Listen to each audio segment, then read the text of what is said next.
This week on the podcast, I'm joined by Aric Manning, a legend in the sport of trail running and the co-creator of one of the original trail running podcasts, Trail Manners. Aric and I sat down to discuss a whole bunch of topics, from how Aric initially got into the sport, to how trail running has changed over the past couple decades, to what it takes to maintain the trails we know and love, and what prioritizing running can really do for you and those you love. I really enjoyed talking to Aric, and I almost guarantee if you love this sport, you will love this conversation. If you do, you should check out the Trail Manners podcast if you don't listen to it already. Quick note, we lost connection right after the 23-minute mark for a couple minutes. We got back to it and I stitched it together, so it's not like you have to listen to 2 minutes of silence, but you are definitely going to notice the edit. Anyway, that's all. Let's get to the conversation with Aric Manning.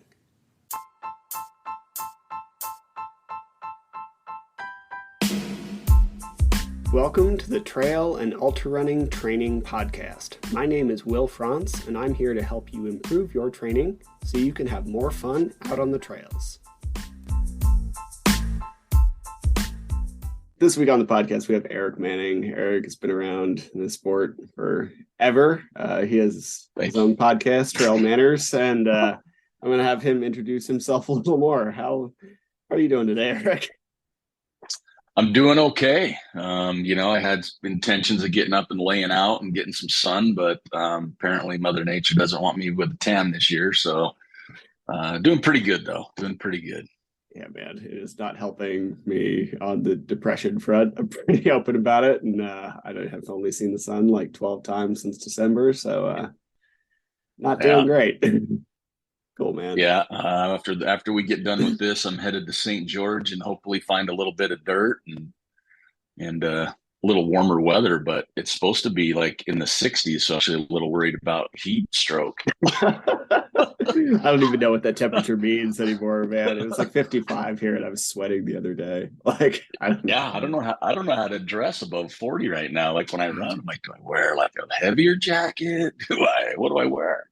It's weird, man. Anyway, so yeah, for those of you not in Utah, it is there's just feet of snow. We've had like 800 inches up at the top of Alta, so it has been it's the first ski resort in North America ever really to hit 800 inches. Yeah, that's what I read, and I'm like, oh no, California gets dumped and Truckee and stuff, but they said Brighton's next later tonight. So yeah, 800 inches. That sounds like a lot.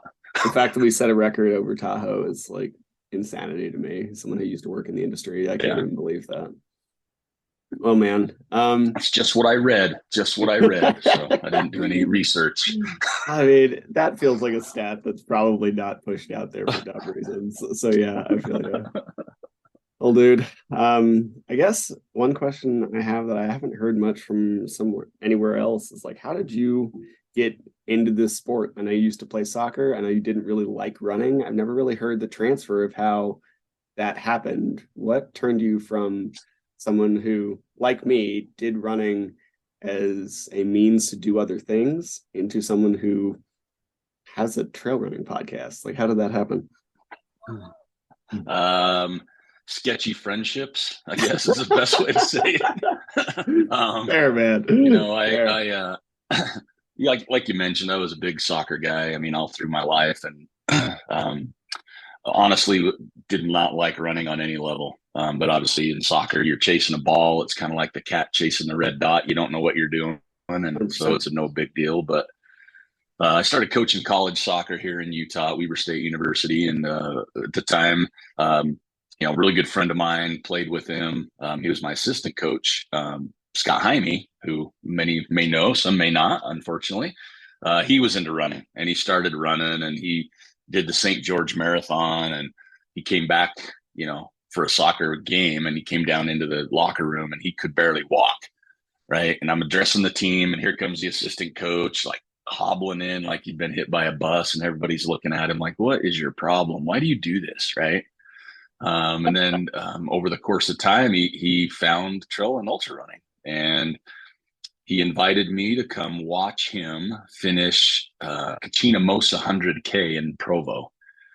Okay. I had no idea what 100, I didn't know. No, Like Yeah. that's the tough one. I Yeah, mean, back man. then too. I mean, this was 20 plus years ago. So Mm, that race was one of the few, and it was legit. You still drink Gatorade out of glass bottles, I think, back then too. So we didn't have the nutrition. Um, yeah, I went down to watch him. I didn't know what 100K was. I didn't know what ultra running or trail running really was, which was sad. But he finished the race.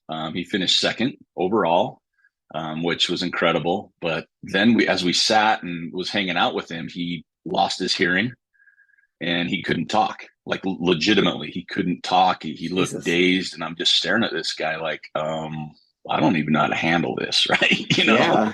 That's a And lot. he came around. Yeah, he came around, and so I thought, yeah, this is ridiculous. And then time went by another year, and he says, hey, why don't you pace me at the Wasatch 100? And I'm like, okay, what is that? What does pacing mean? What is the Wasatch 100? And so I accepted, and he says, well, in order to do that, you need to start running. And I was like, I can figure that out. So my first ever trail race, I ran the Buffalo Run 25K the very first year Jim Skaggs put it on, and did not care for it one bit.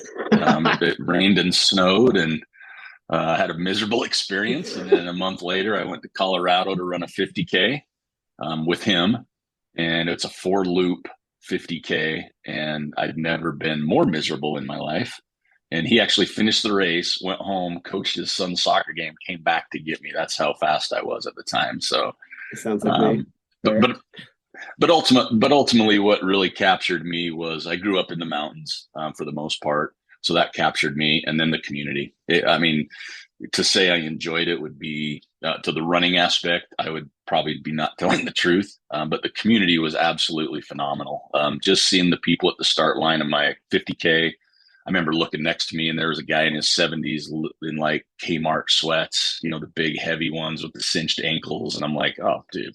And then he passed me on loop 2, so I'm like, yep, all right, well, that's the end of that.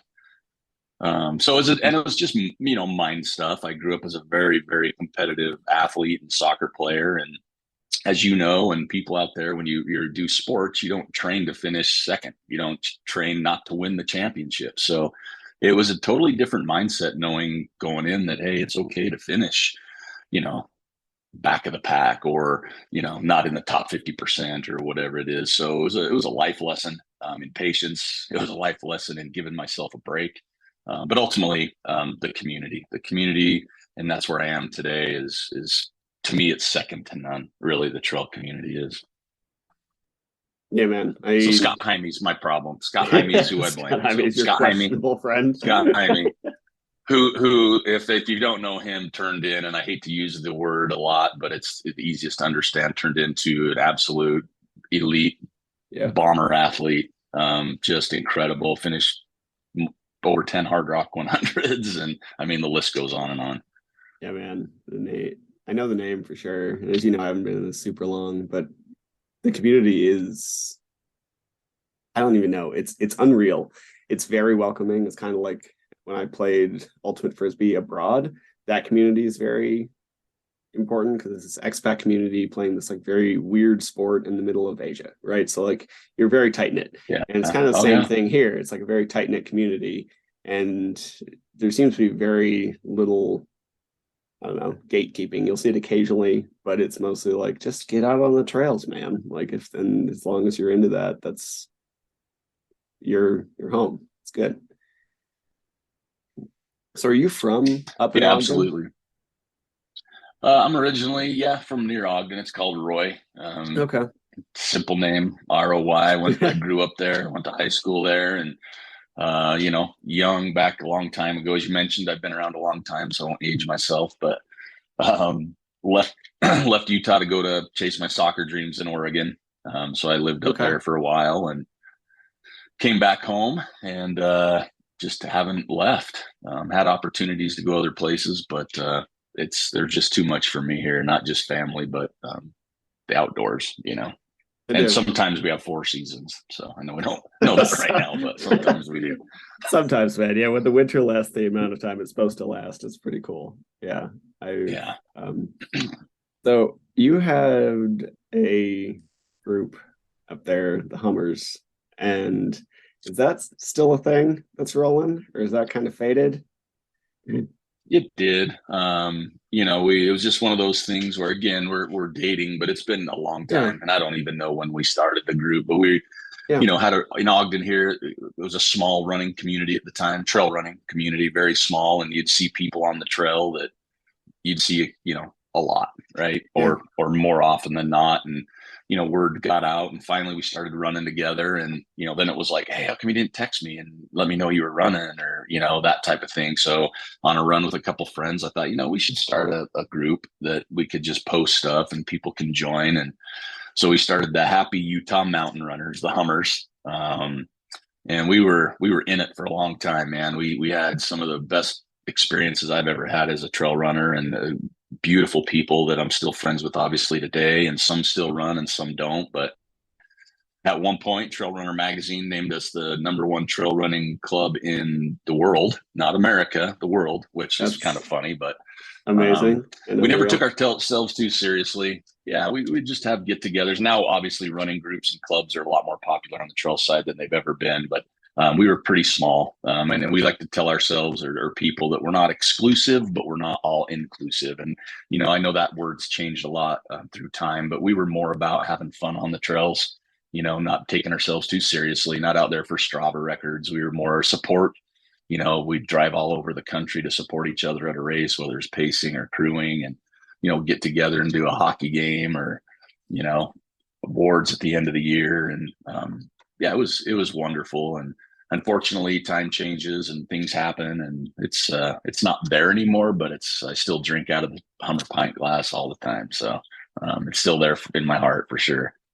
That's awesome, man. I feel like, I mean, you're right. Things have changed and spread, and there's a lot more groups out there, but it did sound like something very, I don't know.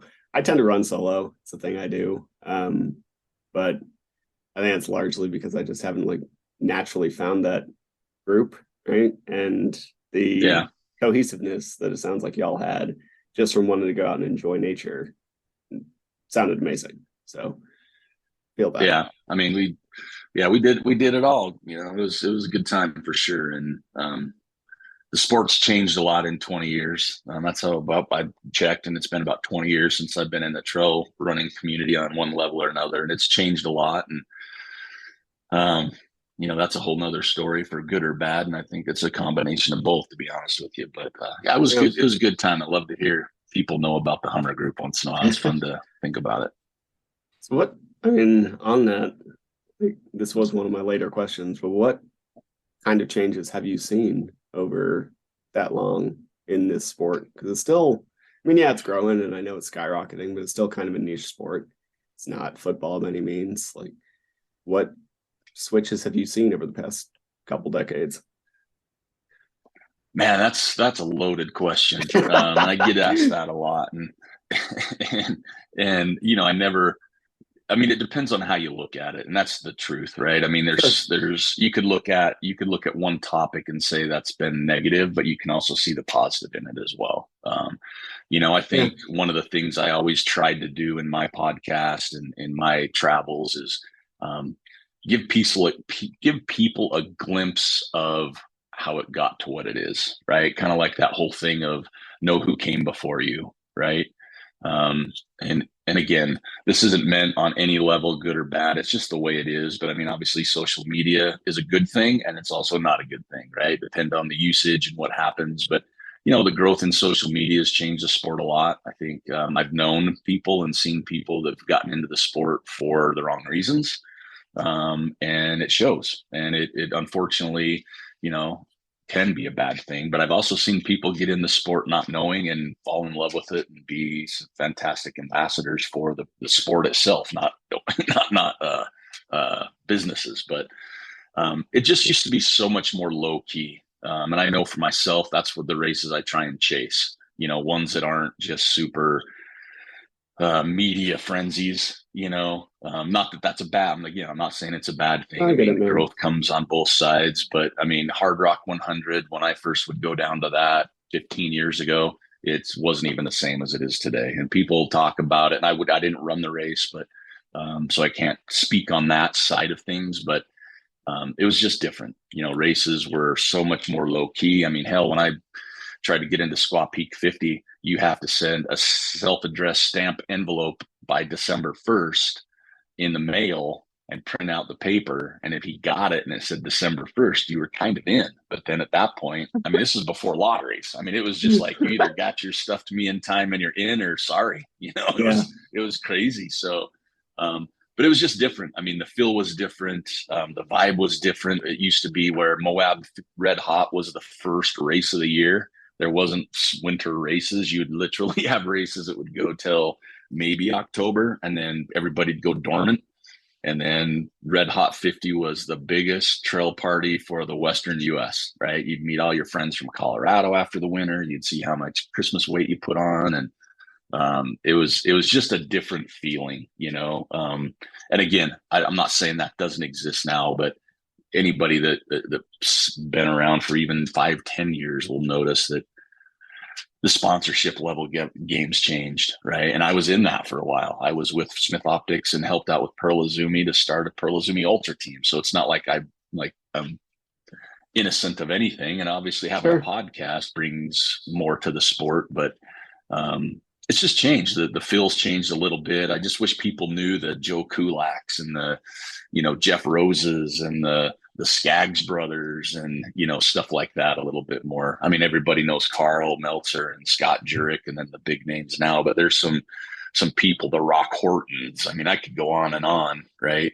With some of the older runners that came before us. Leland Barker, who started the Bear. I mean, he had such a mystique about who he was and what he did. And to me, those were the fun stories too. Not that we don't have them now, but I think as doing podcasts like you do, it's always fun to let people know and into these, you know, the history or the past, because once those stories are gone, they're gone, right?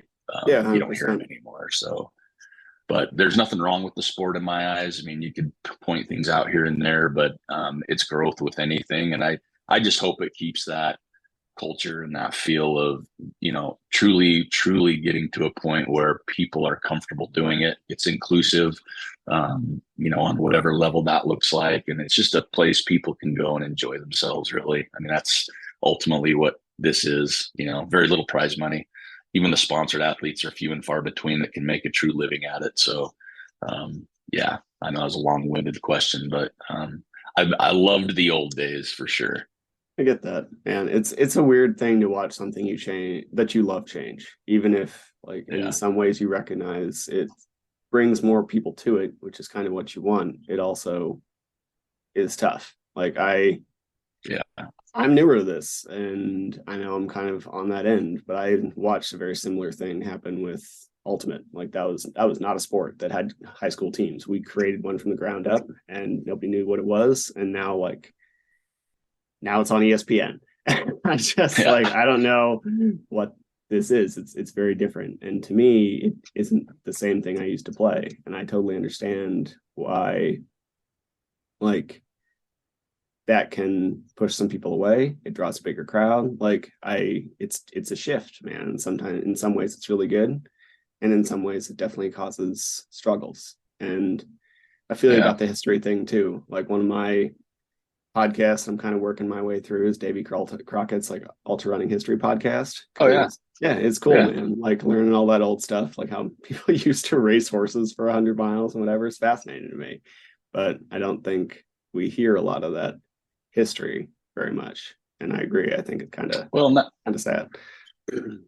And that's a funny thing. I mean, when I say that, I mean, I've been around for 20 years, right? That's not long, right? So you look at people that have been for 30 and 40 years in the sport, you know, and it's, you know, when I say 20 years, they're looking at me like, oh, you're still pretty young in the sport too, type mentality, because it's true, right? You know, and one of the great podcasts I ever did was with Rock Horton. Absolute legend in every possible way you could imagine. And when I wanted him on the podcast, he wasn't even sure what a podcast was, right? He was very not into social media stuff, and it took a little help from Ty Draney and Luke Nelson to get Rock on there. But you know, when I talked to him, he I don't say he left the sport, but he detached himself a little bit from the sport for a little while.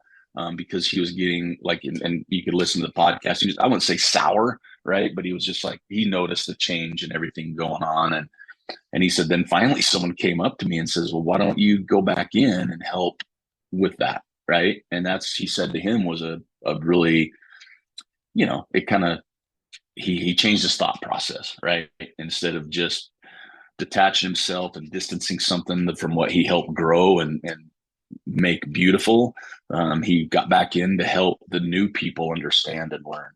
Like whether it's a new race director, he could help, along the way, or anybody. So I think I learned a lot from that, because I do think, you know, however long you've been in the sport, I think you do have a responsibility to it to a degree. I know some people will disagree with me there, like the old Charles Barkley, I'm not a role model mentality, and I just dated myself again. He used to be a basketball player, not just an announcer, but it is. I think it's up to people to kind of help people along the way. It's quick to complain, it's quick, whatever it is, like, oh my God, there's too many people on the trail, or oh my heck, there's this. But at the same time, you don't know what you don't know, right? And I think as whether you're a runner, a ultimate frisbee, the cyclist, or whatever it is, I think it falls on you a little bit to help people come into the sport, understand it a little bit better, and just be like, and I hate using the word because it's so used, but just be an ambassador for the sport for the right reasons, right? And that's important to me for sure. And I don't have the credentials of ever winning a race or finishing top 10, or I've never been a fast athlete, but I've been around for 20 years, and so I've seen some change. So I definitely try and throw my 2 cents out there the best I can, but it doesn't come with a ton of, oh my God, this guy used to be fast. I'm like, nah, Yeah. I don't even drive a car fast. So No, I get that, man. And I just saw your shirt. It says "Be a good human," and it like really does actually kind of drive a thing in a complicated thing that I think this sport's going to have to deal with in the next couple of years, where we are growing so much. And as I said, I'm part of the, if we're going to call it a problem, the problem. But like to me, the thing that drew me to the sport was like the mountains are my home. They've always been my home. And the fact that like then I figured out, oh, you can kind of run through them and see more of them and experience more of them. That was it. Like that's what made sense to me. And on one hand, I love that more people are getting into the mountains. It's great. I think everybody should experience it. On the other hand, I'm worried that it leads to like misuse of trails and just trash and not taking care of this. And I think, as you said, like being a good ambassador is so important. And I know that you work on the trails up in Ogden. Like, what have you seen from that end as far as taking care of the trails and like over the past couple of years and what that requires and what that leads to? I'm probably one of the luckiest people I know, to be honest with you, in some ways, because I'm passionate, and if you hear me talk even today or any other time, I love the trails. I really do. I think they are, such a beautiful place. And I used to work on trails, and not just for hours to run a race, but I was fortunate enough to be asked to interview for a job, and I became the executive director of a nonprofit, the Trails Foundation of Northern Utah. We are based out of Ogden area, and so my job daily is trails, whatever that looks like: building, maintaining, advocating, open space, working with government, private landowners, Forest Service, and obviously I took that job right before COVID, and so it was really warp speed, if you will, and you know. Um, there has been an immense volume increase in trail usage. And I'm with you. I love seeing families on the trails and people connecting without electronics and, this, that, and the other, and spending family time together, or bonding with friends and having your animal or whatever it is. I love that. But when I say that, 15 years ago, I knew every trail runner or every. Aric, you were saying that you also love seeing this like big shift towards, more trail usage and families being out there. But like 15 years ago, you seem to know everybody out there when you go out there. Yeah. And so with my job, a lot of that came down to Oh, what's the word I'm looking for? It's just like my shirt says, right? If you're going to be on the trails, let's just be a good trail. Let's be a good person, right? Be a good trail user, be a good individual, because we all go out there for the same reasons, right? Whether it's, um, I'm a biker, right? I'm a hiker. I walk my dog. I'm a runner. We all go out there for the same reasons, which, hopefully is to enjoy yourself, enjoy nature and those type of things. So let's just make sure if we're out there for a couple hours, we don't remember that 10-second uh, uh, experience that was negative, right? So that's what I've seen with my role. So I've started to do more here on education and etiquette, more than, we do trail building, we do trail maintenance because that's very much needed. And after the snow melts here, it's going to be even worse. But a lot of it is just like when you're on the trail, there is an etiquette triangle, yielding, everything else. But I think ultimately, if we just go out on the trails and we're a good person, bikes are supposed to yield to people on foot. And there's a reason for that. It's a lot because bikes, if they get going too fast, no, they don't have to pay attention. They're going to plow you over, right? However, when I run, if I see a bike coming and it's me by myself and there's more than one or even one, I'll wave them on sometimes. No, go ahead. I can easily step off and do those things. And Yeah. so I think, again, it's just more about being a good person because it is. I mean, the trails are for everybody. They're not, you don't need a membership, you don't need any of those types of things. And, it doesn't matter, if you're a walker, a runner, or you run a 5 miles or 30 miles, right? I mean, they're there to be enjoyed. And that's, again, why I said I was the luckiest guy because, for a while there, it was difficult having my passion join my job. But then, it took me a while to figure that out. And that's why that's a big reason why my podcast lapsed for a little while because I couldn't figure it out. I was kind of jaded a little bit on, people getting pissed off at me for, oh man, I can't believe you let e-bikes on the trail, or I can't believe you guys did this water bar or whatever on the trail, reverse grade. And I'm like, then I'd go run on that section and go, this actually is really nice. Like, why are they mad at me?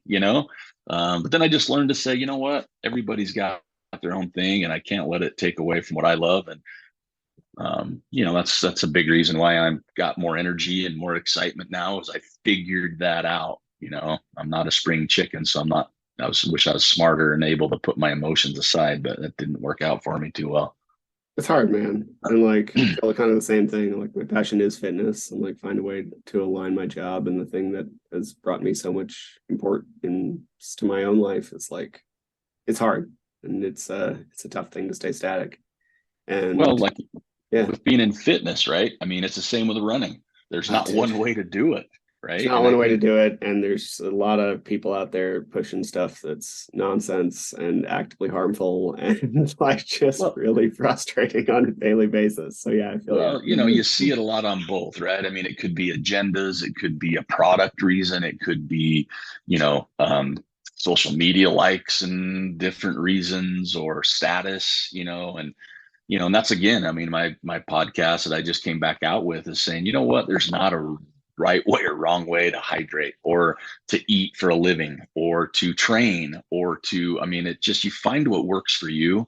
And I think it's good we have more resources out there. But I think, to me, again, everybody can be mad at me here, but to me, there's too many quote unquote experts out there, Yeah.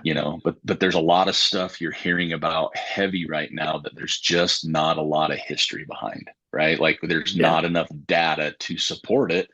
And it might be great for this person and, for the last 4 years, but what's long term on that, right? We don't know. So I struggle when people try to tell you there's one shoe. This is the best shoe. This is the best sock. This is the best gel. And you're like, well, I disagree. I mean, I went to a restaurant the other day with my daughter to celebrate her 18th birthday, and I had a pair of shoes on, and I'm not going to name the brand, but the waiter came up to me and he's like, "Those shoes are bad for you." And I'm like, "What?" Oh, And I'm like looking at the guy. He's like, "Yeah, I'm into functional fitness. That's my life, and dude. this is what I wear, and this is what I do." And I'm like, "Okay, well, I'm not into functional fitness, and I'm eating this chicken and waffles, so I'm probably not into a whole lot of fitness right now. But as a trail runner, this is what I wear." So again, it was just one of those things where he tried to go after me about the shoes, and I'm like, okay, I was in the shoe industry for quite some time. I have a pretty good understanding of stuff, and again, I think that's a thing that I've learned to do better with is same with building trails, right? There's more than one way to do it, and Yeah. I think the quicker we understand that and just say, hey, this person might be trying to do some good, maybe I'll take a quip from that person, but not the whole program. So Yeah, absolutely, man. I try to learn from everybody, and I love that. Like, I'm just over here dying on mute because otherwise I'd just be laughing over you. Because like the cults that people get involved in over, like they find something that works for them, and then that is the way, right? yeah, And yeah, sure, there's some like manners of human physiology that we should probably discuss and like not overlook. But beyond that, like if something works well for you, I don't understand why we get so it doesn't need to work for everybody else if it works really well for you. Right? Like, yeah. that's fine. It's an okay thing. So if we're looking at some of this trail, like you say, you see a big increase in trail usage, and I would love to know how we can make that better. Like, how can that be more of a positive thing? How can people help? And I'm sure that we could like donate to local organizations or whatever, but a lot of people are kind of broke. So Yeah. how can people help out and make trails a better place to be? That's a great question. And again, this is what I deal with for a living. And I get that a lot. Like, hey, I'd love to help. I can't donate. We're a nonprofit. I mean, that's how our doors stay open. So I get that. And there's more than just money, right? I mean, like I mentioned before, I think sometimes if you have wherever you're at, if you've got these local trail organizations, whether they're governmental, right, Parks and Rec, or we've got this trail group, or it's a nonprofit or whatever it is. I think a lot of times just a phone call. I prefer people come to my office. I love that human interaction too, right? But reach out and just say, hey, where can I help? Like, do you guys need board members? Do you guys need volunteer leaders? Do you guys need people to sit at a trailhead and ask questions to people? Or, how can I help do that? But ultimately, it's like learning how to help. We get people, and I've seen it for a long time that just think, oh, this trail right here needs work, and they just take their own tool out there and they try and fix it themselves, not understanding trail construction. So what you thought was a problem was there for a reason, and now you just ruined the trail, and now it's going to cost a bunch of money to fix. So I appreciate people's willingness to help, but as we all know in anything, it's not really helping if you don't know what you're doing, right? So I think Yeah. reaching out to that is a key, and just being a good ambassador on the trail. Just be a very positive person on the trail, right? You see somebody, tell them hello. You see a piece of garbage, just stick it in your bag and take it to the trailhead. The problem I see realistically too, though, is people carrying the negativity too much, right? We will always have problems on the trails, just like we do in society. And you can go to a grocery store and get mad at somebody for putting their cart in the middle of the aisle, or whatever it is. And if you see I don't know, a poop bag right on the side of the trail, it's not all dog owners, right? It's not, this is the biggest problem I've ever seen in my life, and I am going to be so mad about this. Like, it's unfortunate, and it's a very bad, not a good thing, but don't let it ruin it. Sometimes, like you hear all the time, don't give me, tell me what the problem is. Tell me how we fix it. Right. So come up with some ideas. I'm always open to ideas where I'm at, and some we've thought through and some we haven't. Some are good or some are bad, but the best way to help is just getting involved. And again, you mentioned money, and that's not the only way. Obviously it's a huge benefit too, and I try to guilt people into it sometimes too when I see them drink a $12 mochaccino, and I'm like, man, that could, you can't afford $5 a month to help us out, but you've got this, and I do that on purpose. Yeah. Yeah. There's so many ways to help out. There's National Trails Day coming up, Earth Day's coming up. There's always something going on and a way to get involved, but realistically, just educating yourself, right, on what the needs are and what the problems are. I like that. And is there, short of like local organizations, do you have a favorite space that you might send someone to educate themselves on needs and or what problems? I don't think so, because I think Cool. it's different everywhere.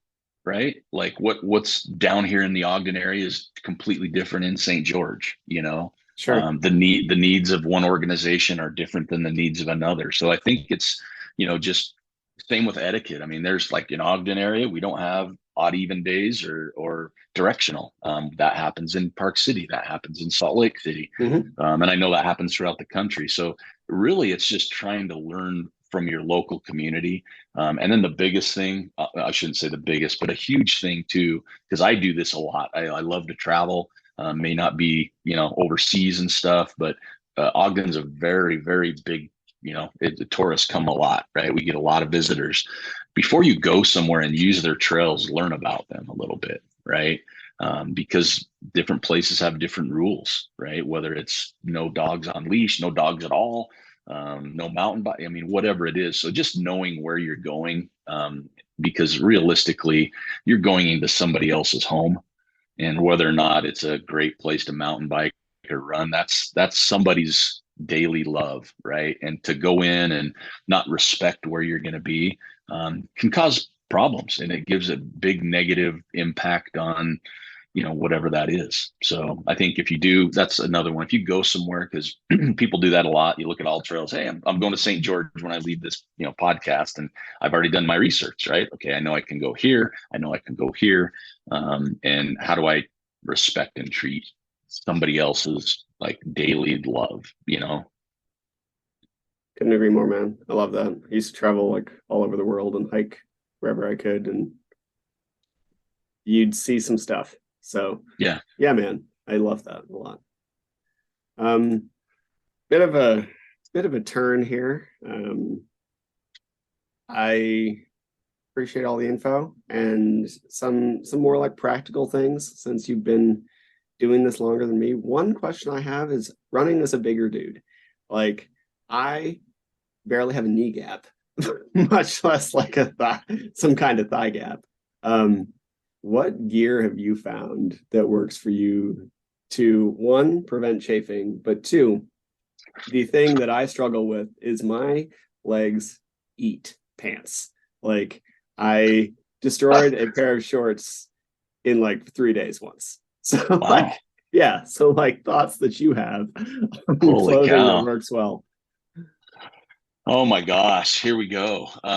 So I'm a squirrel's nut butter guy, have been since day one. The owner of the company and I met him, and since day one, I've been a huge advocate for squirrel's nut butter. You see tattoos, you can put it on a fresh tattoo. I mean, the stuff is just so beautiful. That's awesome. I use that. Another product I use is called Squeaky Cheeks. It's a powder. I love that. Helps with chafing. I do use tape on my chest on the pointy parts sometimes, Okay. because I started using like the old gels and body glides, but they'd stain my shirts and I'd look Yeah. worse. So Yeah, for sure. that helps. And I don't wear pants. I wear shorts. So and I know you're Yep. probably meaning the same thing, but Yep. about 2 years ago, I had a big shift. I went from just and I loved my shorts with just liners, right? Lighter weight, felt good. I went to uh, like a boxer liner and then shorts, and my life's never been better, right? So I Yeah. think a combination of the squeaky cheeks I use, or the squirrel's nut butter I use, the liner, and then the shorts, I haven't had any, and I mean that, any chafing issues since. Good man. And I am a bigger guy, as we know. I have bigger thighs from soccer. It's not just Hmm. because I like chicken and waffles or cheese curds or IPAs, Yeah. Same. but yeah, I wear, and I will advocate strongly for Path Projects. I think they make some of the best apparel on the market. I really do. I talk to them often. They don't give me money. They don't, do anything. I do get, every once in a while they'll ask me to test something. And it's the only pants I've ever wore running that I'm comfortable in. I actually love them. And I don't say that very often, so I may have you edit that. I don't know. But no, they make great product. I've never had a liner or a pair of their shorts have issues with it. Other brands I have, I do like Patagonia. I do like their Strider Pro 5-inch short, Mm. but now they're 80 $85 right now. So Yeah. makes it a little bit more of a stretch for me, I have but a Yeah, I used to wear a I pair of have those for frisbee, and like they're not cheap, but no, well, they're great, but they were not cheap. I remember when they were $50, right? Yes, That's how they long were. it's been. And Hmm. I But still have some. everything else was 20 at the time though, so they still Yeah. weren't cheap. Yep. Now, yeah, Yep. 100%. And now they've got a purple pair I've got my eye on. I'm a pure black short guy, but I'm like, for those Fridays I'm feeling frisky, I'll wear the purples. But I can't drop the $85 yet. I But feel yeah, I it. think for me, squirrel's nut butter, I've never had issues with. They make this really small, like deodorant looking stick that I take on long runs as well. Just in case I feel like I need to reapply, because sometimes I'll get it with my pack if I'm wearing a tank or sleeveless on where my pack hits my ribs or under my armpit or whatever. So I don't know. I know I'm not trying to push brands, but however, there's brands I'm very passionate about, and there's brands that I use, and I think that's the biggest thing. I mean, I For have them sure. packed in my bag right now. I've got a drawer full of squirrel's nut butter. Um, you know, Pap is Yeah. the only short you're really going to see me in. So No, I appreciate that. that's what I've come to experience, and I haven't had issues for a long time. Awesome, dude. I appreciate that. Yeah. Yeah, you know you do like your you used to do your yearly gear guide. So when I It's asked like coming. does It's anybody have any coming. questions for Aric? One of them was like favorite trail gear. So I wanted to make sure I asked. Because Yeah. Well, I'm not really a gear guy. When I find something, I like use it, and then until it doesn't serve me anymore. I have very loose affiliations with anything. But I know some people get very into the gear. So yeah, I'm one of those people. I'm a gear yeah. junkie, and I Oh. have a problem. But there's not a program out there like Gear Junkie Anonymous. Yeah, It's more they encourage you to buy more, so they get me yeah. all the time. But I I do love gear. and I respect that. And I feel like if you know, I have my own things like gear wise. It just never came to like shoes. I find a pair of shoes, they work good enough. Like that's kind of where I end up. But Yeah. yeah, there's another question I had for you as far as like I'm not a parent, um, but I am busy, and then a lot of people I coach are parents. How do you find how do you balance like the amount of volume you need to train for something like 100 with parenting and work and all these other things? Like what falls off? Probably sleep sometimes will for sure. Fair. I'm fortunate now that my kids are older. My youngest just turned 18, as I mentioned. Um, and you hear it. I mean, this sport is selfish. It really is in a lot of ways. If you do want to do a big race or perform well at a race, sometimes um, you need to put in the work. What I Oh, for learned sure. a long time ago is if I wanted to run, I had to do it at 4 a.m. You know, I can honestly say I don't remember ever having a problem where I couldn't take my kid to school, couldn't go to any of their activities. I mean, my job sometimes would interfere with the activities, but that's changed a lot as well. But I think everybody has their own thing, right? My kids were never into running. They were never really into sports in general. So it wasn't like I could be the parent to take my kid running with me, on a short run, like a couple miles or whatever. But what I did notice, and what really propelled me to prioritize, was the impact my running had on my children in a positive way. I think we always focus on, it pulls away from our families or kids or anything else. And I'm not the only one. I've heard other people say this, but I absolutely remember coming home after my first 100-mile Wasatch 100, and I was wrecked. I mean, it was ugly. It was ugly. I finished under 35 hours barely, and it's a 36-hour cutoff. But I do have a stepdaughter, my oldest, and when I came home that day, I remember I was in my bed, probably eating my seventh pizza of the day, trying to get my figure back, and I walked out down the hall, and she was on the phone with her biological father. And I remember her telling him, and she was, my goodness, she was maybe 10, maybe 11 at the time. And she was like, I can't believe he did that. That was amazing. It was so cool, and it stuck with me. And I'm getting emotional right now because, excuse me, because right then and there, I understood what being a father was. Really, I mean, I've been around with her for 5 years, as my stepdaughter. But I always remember that because, like, wow, I'm showing her not to be a runner. I'm not showing her how to be athletic, but I'm showing her you can do hard things, right? And I know that's not a secret. And I know there's other things in life. Don't get me wrong, running is not like the creme de la creme, but there's other things. But I remember at that point, I thought to myself, okay, maybe it isn't so selfish. Maybe it's discipline. I'm showing them, hey, if you want to do something, you've got to work for it. Wake up at 4, whatever that looks like for some people. And that helped me balance that moving forward, because I knew I love my kids. I always have. I've always had time for my family. And I feel comfortable saying that, but I also made them included. Every race I ran, they finished with me. He'll carry them or holding their hand. And I still have pictures hanging on the wall from 15 years ago with that. I gave them my finisher medals or whatever it was to commemorate them being there with me, because it truly wasn't just me. They inspired me to be better. But I also saw the impact it had on them. So it came to the point where, you know what? This isn't that hard. It really wasn't. Juggling, it wasn't hard, but you just had to make that commitment. And you just had to understand why you were doing it, and my why changed. My why wasn't just about me finishing a 100-mile race. My why became, I get to run, but I also get to show my children that you can do hard things if you just focus. And I think that changed my outlook on this balancing juggling act. Thanks for sharing that, man. Like, I think that's such an important perspective that I have considered from the other end a lot.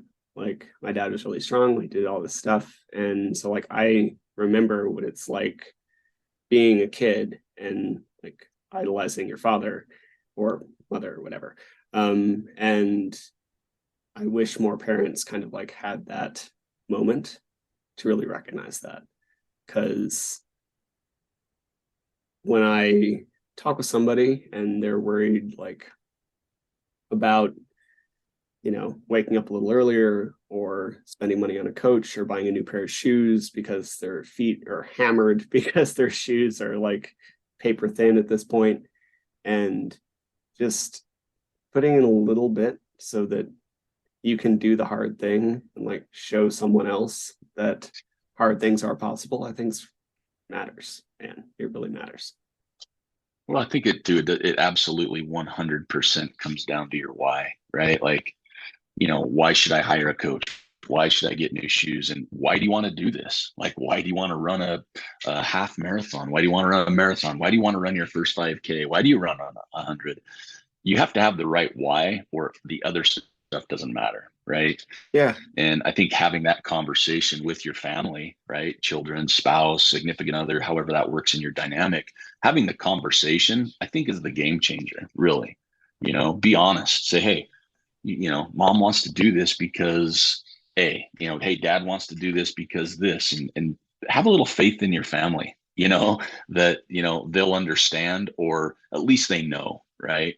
Because Yeah. I do know, like, I came through, it was hard times sometimes where, it would be a little rocky maybe, and I'd feel selfish, but have the conversations. And I think that eases things a little bit, right? Everybody's different. It doesn't always work. And, there's terrible in the world, but if you do things for the right reason, you can always make it work, right? And you can always, I don't want to say justify, but you can justify why you're doing it. Maybe you need it for, a positive mental piece of your life to show yourself you can do something because you're going through a hard time, right?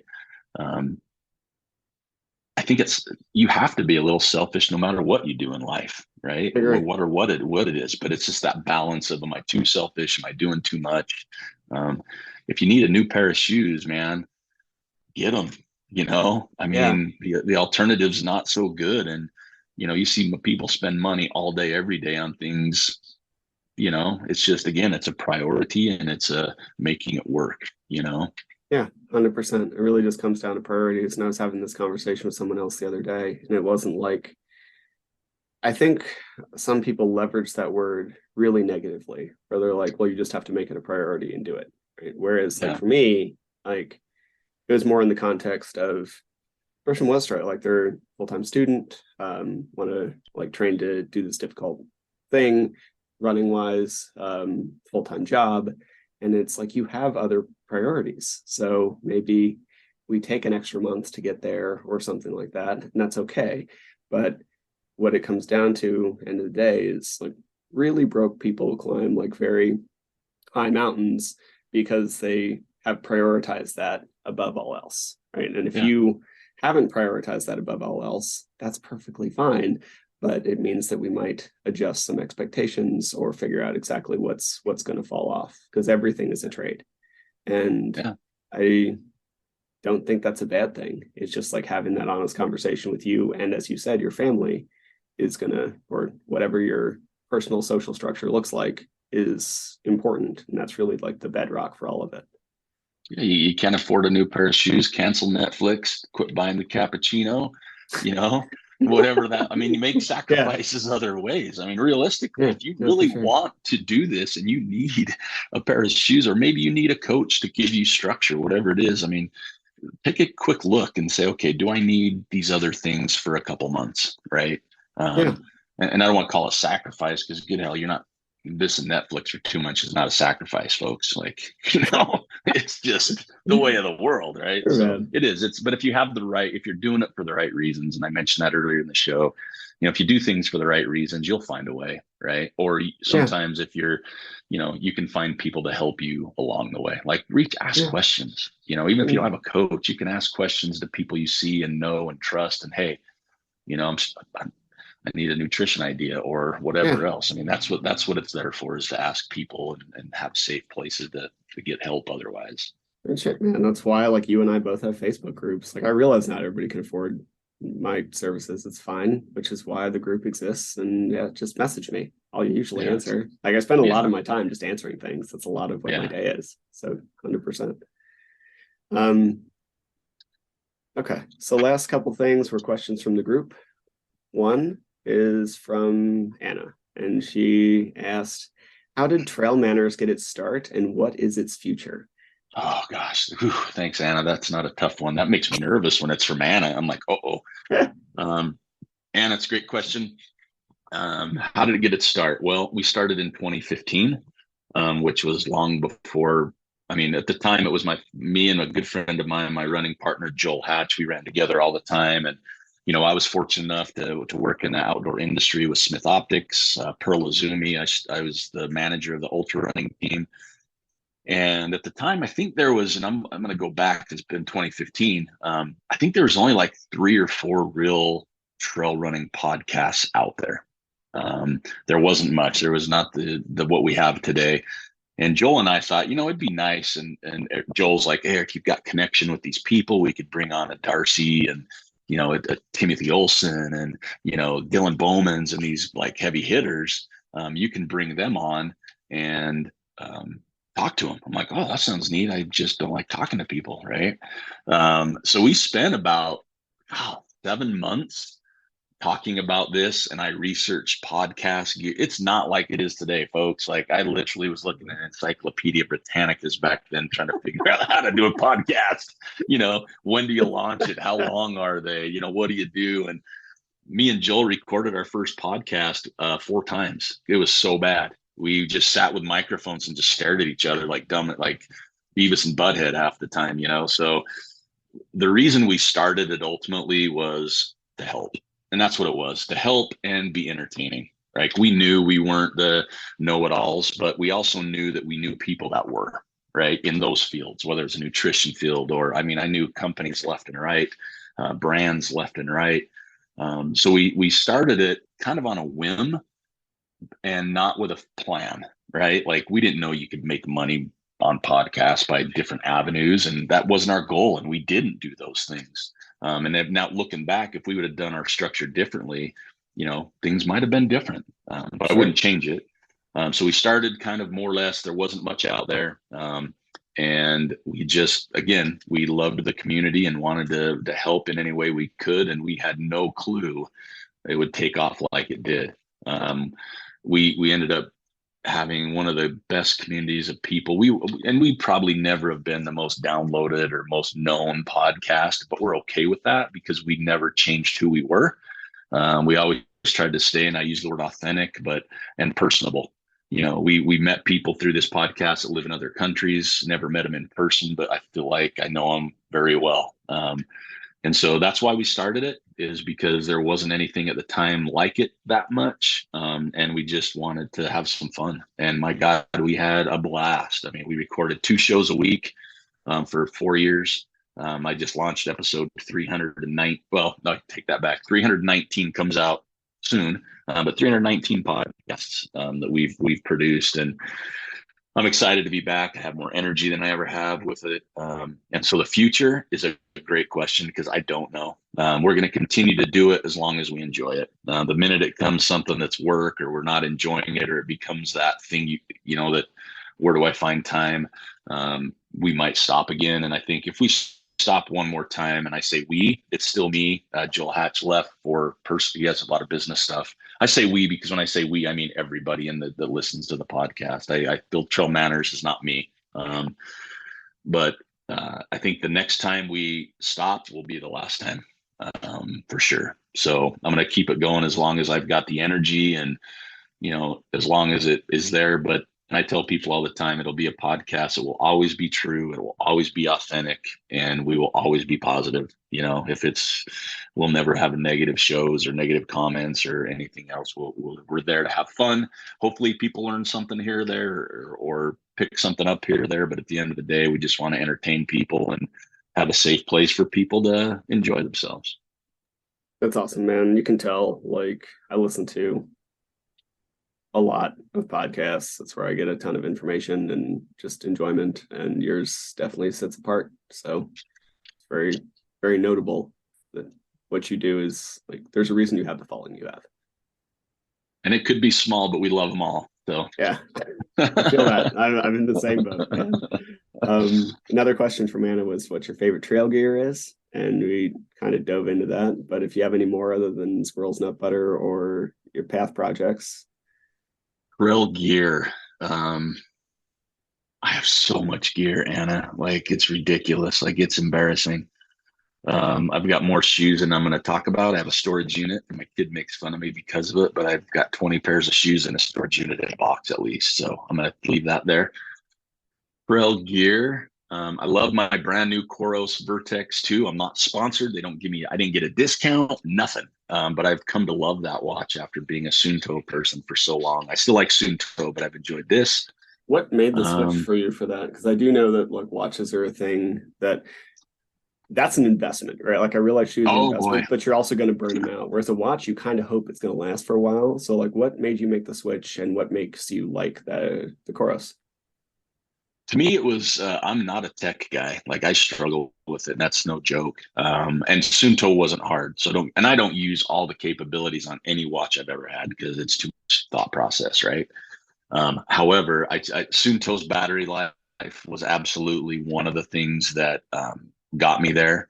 And it's not like you go out and run 20 hours all the time to where it's like the game changer. Sure. But when you do travel too, I mean, this thing will stay charged I've never ran it out of battery life, right? I've gone to Hawaii for a week and never charged it and used it, right? So convenience I'm not going to lie, is a little bit. But also I think it is easy to use. And I think I've probably tried to use it a little bit more.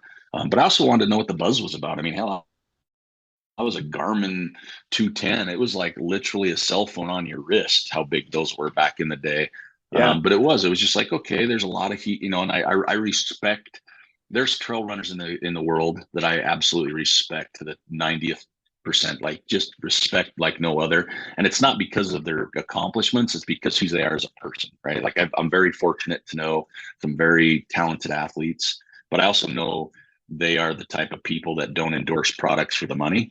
I know a lot of athletes that do, so I'm not saying that, but the ones I really pay attention to are the ones that I know are authentic and true and wouldn't lead you astray. And so when I hear them saying, oh my gosh, this is awesome, and I'm like, okay, if this person really does like it, maybe I'll check it out. right? So I did my research like I do, and I'm like, let's just take the plunge. I needed it. The watch was coming up anyway, and I liked it. So that, and then I don't think I have any really like favorite stuff. I just like things here and there. Like I'm a Hoka shoe wearer right now. I love wearing Hokas right now, and I hated Hokas for as long as they've been around. But then I found a shoe that worked, and now I'm in love. And so I think that's pretty much it. But I don't have any. I mean, I could get into like nutrition I'm into now, but I don't have like something that I is biting me right now. But I do have favorites for different reasons. It's awesome, man. I get that. I'm kind of the same where it's just like use the smattering. My watch was given to me by a friend because he had a new one and we basically traded it for some coaching. So, kind of use what you use. I was actually looking at a Koros prior to that. So yeah, awesome, man. Couple more. And they're both from Scott. One is, do you have a bucket list race and why? Yeesh. And I'm going to be honest. It's a great question.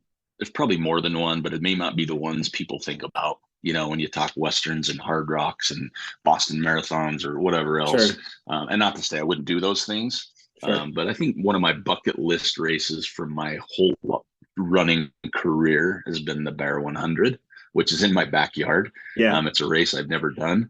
I attempted it one year. It was 2 weeks after the Wasatch 100, and I tried a double back to back in 2 weeks. I finished Wasatch, had a great experience. 2 weeks later, I ran the Bear, got to mile 40, and honestly, it was just I didn't want to be out there anymore. I wish I had a better excuse, like I was hurt or I was throwing up, but I just came into like mile 40 and thought, I just don't want to be here. My body and mentally, I just wasn't prepared for the 200s in 2 weeks. And I know people do it and everything else, but that was my only attempt. I've paced it and crewed it for 20 years. So that's probably, and I'm registered for it this year again. I've registered for it before and not run it. So let's get that clear. But I think, and then the other one is the Ice Age 50 in Wisconsin, or yeah, back there. I said Wisconsin, didn't I? Yeah. So, um, old school, been around a long time, lot of history, and I've never run there. And I mean, you say Wisconsin, the first thing that pops in my head is cheese. So I think it's a place I need to go. But I think those two are probably my biggest bucket list races. There's other bucket list places, but those are the two races that I would say really for me are my bucket list races. That's awesome. Yeah, I don't know much about the Ice Age 50. Obviously, the Bears right here, so I know a lot of people have done it or like tried it. But yeah, what's the Ice Age 50? Like, what sets it apart? I think it's just again, it's just what so there used to be a time when there wasn't a lot of races in the country. Like 100 milers, there's a billion, and at one point there were two in Utah. Right now, there's a lot. I don't even know the number anymore. But Ice Age is just one of those ones that I remember, always seeing some of the athletes I respected running, the stories, and it's gorgeous. I mean, I've never been on the course, so don't, I could go out there and be like, holy crap, this was stupid, right? But everything I've heard and the people I trust, I think location wise, I haven't run any races kind of back east, if you will.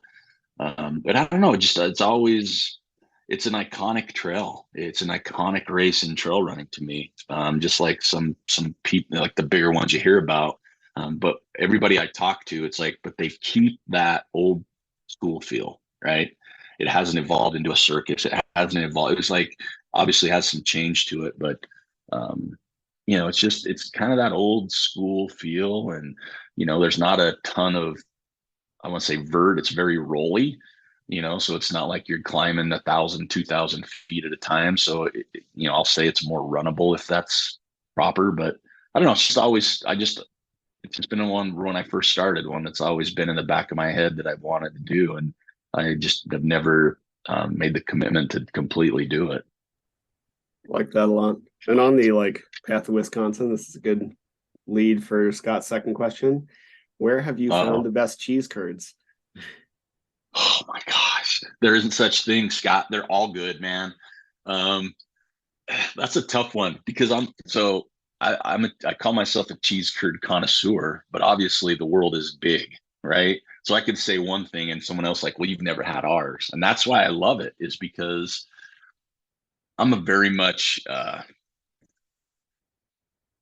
experience eater. Maybe that's like not experienced, but experience, right? Like you've had some food somewhere that was the best you've ever tasted, but it wasn't the first time you've had that food, right? It's all too about where you're at, who you're with, what you're in. I had one of the best foods of my life on the Pocatello 50 course back in the day. They mixed top ramen with powdered garlic mashed potatoes in a cup for me. I never thought I could have died on the spot with the best tasting thing I've ever had. I've tried it since and it was average. So, but where I was, it was a little cold. It was new. Um, so Yeah. cheese curd wise, and this is a great timing for this. I'm going to go pick some up today in Beaver, Utah. There's a place called the Creamery, and I'm driving through there today on my way to St. George, and I'll probably get 4 bags because they make different kinds, right? Gosner's in Logan. I mean, these are local places, but I did have a listener for my podcast send me cheese curds from Wisconsin and a pint glass. And the pint glass said, I run for beer and cheese curds. It's the greatest gift I've ever received. And I can't remember who sent it to me, but I barely drink out of it because I don't want it to break it. That But cheese is curd wise, so tailored for you. yeah, it is. And that's why I run. But as far as cheese curds go, because I get them more than not, is Gosner's and the Creamery and Beaver. I have tasted cheese from more places than I'd like to admit. And just a fun fact: cheese curds are not meant to be cold. Okay, so if they're cold, they're probably not going to be as good. The one came from Wisconsin, and people thought you're eating warm cheese. I'm like, it's a cheese curd. That's why they call it squeaky cheese. If it's cold, they don't squeak, man. You got to get that in there. So if you want to learn more, let me know, but I'll tell you all about cheese curds. But I mean, I could listen to this Roosters, forever. I'm very much a Roosters, foodie. my hometown restaurant Roosters has deep fried cheese curds, and I'm a big reason why they're on the menu because it used to be a special. And I would call the restaurant, it's a brewery, and I'm like, hey, what's your special? And they oh, today we've got this, and I show up and eat 3 plates of them, man. So yeah, there's not such thing as the best. There's just really good cheese curds. That's awesome, man. Yeah, I feel like they're everywhere now, and I've been eating them forever. Uh, but yeah, I'm very happy that they've kind of taken off, and you can see them a lot more places. Yeah. Cool. Thank you, Aric. I appreciate it. Do you have anything else you want to say before we head out? No, I just appreciate you having me on. I appreciate what you're doing because that's important, doing things for the right reasons. And you can tell you do those things. I mean, I've had you on my Thank you. podcast. I follow your Facebook page. I listen from time to time. So I think at the end of the day, thanks for what you're doing. I hope you continue to do it based on how you feel as well, as long as your heart's in it. I think that's important.